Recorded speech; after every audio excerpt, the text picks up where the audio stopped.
దేవుని ప్రియ బిడ్డలారా, దేవుని నామమున మీకు వందనాలు. తపస్కాలము 2వ వారం గురువారం. దివ్య పూజా బలి పట్టణాలు ఇర్మియా గ్రంథము 17వ అధ్యాయము 5వ వచనం నుండి 10వ వచనం వరకు, కీర్తనలు 1, 4వ వచనం 6వ వచనం, లూకా శుభవార్త 16వ అధ్యాయము 19వ వచనం నుండి 31వ వచనం వరకు.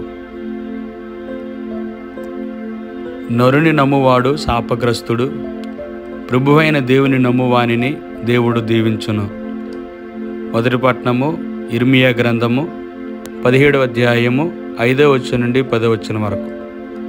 ప్రభు ఇట్లనుచున్నాడు, నన్ను విడనాడి నరుని నమ్మువాడు, నరమాత్రుని మీద ఆధారపడువాడు శాపగ్రస్తుడు. అతడు ఎడారిలో ఎదుగు తుప్ప వంటివాడు, అతనికి ఎట్టి మేలును కలుగదు. ఆ తుప్ప ఎండియున్న మరుభూమిలో ఏమీ పెరుగని చౌటు పొరలో ఎదుగును. కానీ ప్రభువుని నమ్మి నాపై ఆధారపడు వానిని నేను దీవింతును.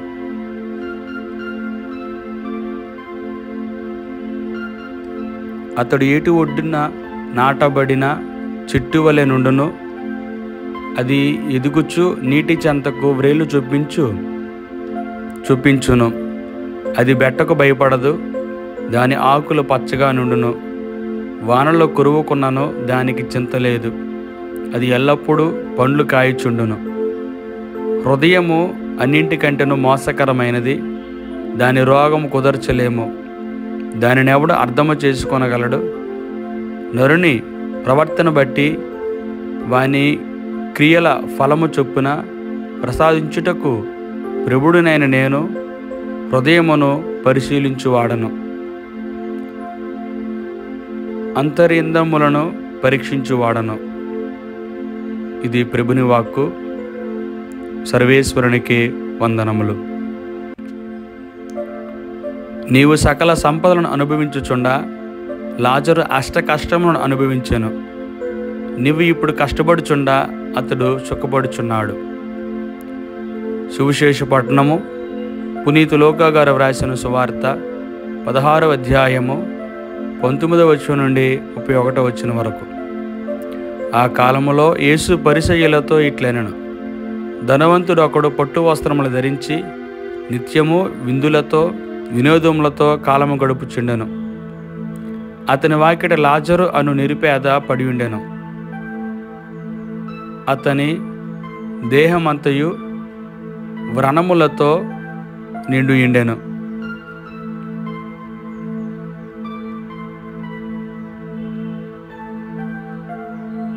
వాడు ఆ ధనుకుని బల్ల మీద నుండి జారిపడు మెతుకుల కొరకు కాచుకుని ఉండెను. కుక్కలు వాని వ్రణములను నాకుచుండెను. ఆ నిరుపేద మరణింపగా దేవదూతలు అతనిని కొనిపోయి అబ్రహాము ఒడిలోనికి చేర్చిరి. ధనికుడు కూడా చనిపోయి పాతిపెట్టబడెను. అప్పుడతడు బాధపడుచు పాతాళము నుండి సుదూరములో అబ్రహాము రొమ్మున ఆనుకొని ఉన్న లాజరును కన్నెత్తి చూచెను. అతడు అంగలార్చుచు, తండ్రి అబ్రహామా, నన్ను కనికరింపుము, నేను ఈ మంటలలో మాడి పోవచ్చున్నాను. తన వ్రేలి కొనను నీటిలో ముంచి నా నాలుకను చలార్చుటకు లాజరును పంపుము అనెను.